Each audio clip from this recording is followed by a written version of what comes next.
Bonjour Emmanuel Géin Bayeul. Bonjour. Alors pourquoi nous avons invité aujourd'hui Emmanuel? C'est parce que on parle beaucoup d'hypnose. L'hypnose est de plus en plus à la mode dans tous les traitements, en médecine, voire même dans les spectacles, hein, mais ça c'est autre chose. Et on a un peu du mal à s'y retrouver parce que l'hypnose c'est quoi? Qu'est-ce que vous faites si je viens vous voir pour une séance d'hypnose? Vous m'endormez? Vous faites quoi? Eh bien, je vous mets dans un état modifié de conscience, qui est un état d'ailleurs par lequel vous passez assez régulièrement au cours de la journée, sans même vous en rendre compte. Et alors pourquoi? Pourquoi se mettre dans cet état-là? Quel est Eh bien, l'intérêt? selon les formes d'hypnose qu'on va pratiquer, selon qu'on est sur de l'hypnose ericksonienne ou sur de l'hypnose humaniste, en hypnose ericksonienne, on va vous dissocier. Et en hypnose humaniste, on va faire exactement l'inverse, on va augmenter votre état de conscience. Et donc, dans un cas comme dans l'autre, on va faire en sorte, en fait, que votre inconscient, enfin votre subconscient parle à votre inconscient. D'accord, donc vous voulez m'ouvrir une porte vers l'inconscient. C'est exactement ça. Alors donc, quel est le type des patients qui vient vous voir? Alors, on a différentes choses que l'on traite, hein. Pour ce qui concerne moi ma clientèle, j'ai beaucoup de gens qui viennent, qui ont subi des attouchements sexuels ou des viols. J'ai aussi une clientèle de gens qui sont autistes, des autistes Asperger.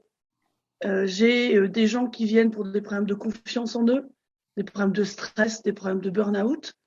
Je pense que je dois avoir ce qu'on retrouve assez classiquement dans la société aujourd'hui. J'ai assez peu de gens qui viennent pour des arrêts du tabac ou ce genre de choses. Beaucoup de D'accord. gens qui Et viennent pour alors, des problèmes de mal-être. alors donc je vous ai invité pour simplifier, vous avez déjà compliqué en me disant qu'il y a plusieurs types d'hypnose. Comment choisit-on son praticien en fait? Alors, une chose qui est importante quand on choisit son praticien, c'est de regarder la formation qu'il a faite, hein. Vous savez que l'hypnose fait partie des professions qui ne sont pas réglementées, hein, il y en a d'autres. Et en fait, vous avez des formations qui vous emmènent sur des cursus quand même assez complets, sur plusieurs années, avec plusieurs modules, avec un nombre d'heures conséquent et qui vous demandent déjà de la pratique pendant que vous êtes en train de faire vos formations. Et puis, vous en avez d'autres qui se font par Internet sur une durée assez courte. Donc, je pense que l'expérience du praticien n'est pas tout à fait la même à la sortie. Donc, il y a des écoles, en fait, je me suis même aperçue d'une chose, figurez-vous, c'est que lorsque vous souscrivez une assurance professionnelle, vous avez des écoles qui sont reconnues et pour lesquelles on vous accepte en tant qu'assurance et d'autres pour lesquelles on ne vous accepte pas. Donc, vous risquez même de tomber sur des praticiens qui ne sont pas assurés. Donc vous, par exemple, vous avez fait, est-ce que je peux vous demander quelle école vous avez faite? Bien sûr, j'ai fait l'IFHE, donc qui est, comment dirais-je, une école qui a été créée par Olivier Lequert et Patricia D'Angeli, donc qui sont quand même deux sommités en matière d'hypnose. D'accord, alors je viens vous voir, comment ça se passe? Alors, la première étape d'une séance d'hypnose, d'un entretien, on fait ce qu'on appelle une anamnèse, hein. On échange avec le patient, le client, et on va cerner la raison pour laquelle la personne souhaite faire une séance d'hypnose. Ce qui est important quand on fait de l'hypnose, mais c'est vrai quand on fait de l'énergétique, c'est vrai quand on fait plein de choses, c'est d'être motivé et d'y croire. Si vous n'y croyez pas, c'est pas la peine de venir. Il faut être motivé. C'est-à-dire Donc, qu'on on peut... va tester la motivation et on va écouter, se mettre en empathie, on appelle ça. D'accord, donc je viens vous voir, je suis motivé. Alors vous faites quoi? Vous me faites allonger, vous me mettez de la musique? Alors, moi, je pratique l'hypnose assis. Donc, les gens sont assis dans un fauteuil pour être confortable. Et moi, j'ai une passion, vous savez, pour les ballons, pour s'asseoir. Donc, je suis assise sur un ballon. D'accord. Bon, et alors, à ce moment-là, qu'est-ce que vous faites? Vous essayez de, justement, enfin, On fait ce qu'on appelle une induction hypnotique. Après avoir écouté la personne, on va travailler une induction hypnotique qui est en lien avec le souci qui est à traiter. Donc, à ce moment-là, pour ma part, je pratique beaucoup l'hypnose humaniste. Donc, je vais monter en conscience la personne. d'accord, c'est-à-dire que qu'est-ce que vous faites pratiquement? Vous essayez de lui suggérer des choses ou vous essayez qu'elle retrouve en elle? Je raconte une histoire qui va lui permettre en fait de monter en conscience. Alors les histoires, elles sont différentes, hein. On peut par exemple demander à la personne de travailler sur son ancrage, donc d'imaginer qu'elle a des racines qui poussent dans le sol. On va lui demander aussi d'aller chercher les énergies du ciel, donc d'imaginer des énergies qui arrivent du ciel, de faire circuler l'ensemble dans le cœur, et ensuite on va la réassocier en imaginant par exemple qu'elle se met dans une bulle et qu'à chaque fois qu'elle respire, elle va chercher de l'oxygène qui est là à un instant donné et qui pouvait se trouver autre part ailleurs. Et puis on va commencer comme ça à la faire voyager et à monter de plus en plus loin en conscience, en imaginant pourquoi pas des chemins avec des portes qui s'ouvrent, et ainsi de suite, et ainsi de suite, quand on imagine en fonction du cas qu'on a à traiter. Et alors, donc ça, une séance dure à peu près combien de temps et est-ce qu'elle est susceptible de vous mettre dans des états un petit peu difficiles?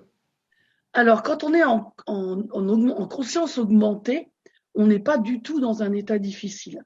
On est, au contraire, on est de plus en plus lucide, hein, puisque l'augmentation de conscience vous permet d'aller voir clair en vous, hein, de plonger pour aller chercher vos propres solutions. Donc, vous n'êtes pas du tout complètement shooté en sortant d'une séance d'hypnose, hein. Et par contre, vous êtes extrêmement détendu, puisque en fait, le fait de mettre les gens sous hypnose, même sans rien faire, simplement par une induction, recale les cycles circadiens. Donc du coup, ça vous apaise. Et donc voilà, donc vous êtes tout à fait en état de sortir, de marcher droit et de rentrer chez vous en voiture. Et alors, est-ce que ça dépend évidemment des indications, mais est-ce qu'il faut plusieurs séances? Est-ce que Ça comment dépend pourquoi on vient. On dit toujours que l'hypnose, c'est une thérapie brève, hein, mais selon ce que l'on a traité, c'est absolument pas une thérapie brève. Si on est dans un cas de figure, je vais prendre le cas des femmes qui ont par exemple été violées, vous imaginez bien qu'elles sont, on va pas traiter en une séance une situation comme celle-ci. Donc parfois, ça peut durer une séance par mois pendant un an, hein. D'accord. Est-ce qu'il y a des contre-indications en fait à l'hypnose? Ou est-ce que Alors, tout on le dit monde peut... officiellement, surtout quand on dissocie, hein, quand on fait de l'hypnose ericksonienne, que bien évidemment, si vous tombez sur des gens qui sont déjà dissociés, qui sont bipolaires, qui sont schizophrènes, etc., eh ben, vous n'arrivez pas à les mettre sous hypnose, qui sont déjà dissociés. Donc Oui. ces gens-là, justement, faut les travailler en hypnose humaniste, hein, parce que vous allez les associer. Et ça va d'ailleurs leur faire énormément de bien pour tous les gens qui ont des troubles dissociatifs. Donc en fait, on dit quand même que c'est pas très recommandé de faire de l'hypnose, hein, sur les gens qui ont des troubles de type paranoïa, de type schizophrénie, de type pervers narcissique, etc. Oui. Est-ce que vous auriez par exemple un bon exemple à nous donner de patientes que vous avez pu aider ou de patients que vous avez pu aider? Alors j'ai le souvenir d'une femme qui est arrivée ici, donc une femme qui a 45 ans à peu près, qui avait subi donc des attouchements sexuels de la part de son beau-frère, hein, depuis l'âge de 5 ans jusqu'à l'âge de 16 ans. Et en fait, à 16 ans, elle s'est rendue compte que c'était quelque chose de pas normal, hein, et elle l'a dit. Et au moment où elle l'a dit, eh bien, une partie de sa famille s'est retournée contre elle. Donc c'est quelqu'un qui avait été suivi par des psychologues, par divers thérapeutes, et qui n'avait pas du tout réussi à dépasser le cap de ce viol, hein. Et après, j'allais dire à peu près, et donc qui était vraiment sous contrôle. Je donne toujours cet exemple parce que je le trouvais vraiment terrifiant, au point où, par exemple, elle ne supportait pas, elle avait des verres de couleur chez elle, hein, et elle supportait pas que les verres de couleur soient rangés dans n'importe quel ordre dans son placard. C'est vous dire jusqu'où allait le contrôle. Donc sa vie était contrôle. Elle contrôlait son mari, elle contrôlait ses enfants, elle contrôlait tout, et elle n'en pouvait plus. Et aujourd'hui, c'est une femme qui accepte la vie, qui prend les choses comme elles viennent, hein, qui maintenant accepte même, fait de la moto avec son mari, qui accepte que ses enfants vivent et qui est parfaitement épanouie. Et Pour moi, c'est un de mes plus beaux exemples. le traitement a duré combien de temps? À peu près un an et demi. D'accord. Donc on ne doit pas avoir peur de l'hypnose. Au non, au contraire, moi, tous les gens qui viennent me voir me disent que c'est un grand moment pour eux. Ils attendent avec impatience leur séance d'hypnose. Ils adorent ça. D'accord. Et en revanche, les séances d'hypnose de groupe ou l'hypnose maintenant un petit peu presque commerciale et presque qui tourne presque au musical, vous en pensez quoi? C'est toujours difficile, j'allais dire. On trouve toujours quelque chose d'intéressant dans tout. Il y a toujours un côté positif et un côté négatif. Néanmoins, je ne suis pas certaine que dans de l'hypnose de groupe, on puisse traiter tout type en fait de thérapie.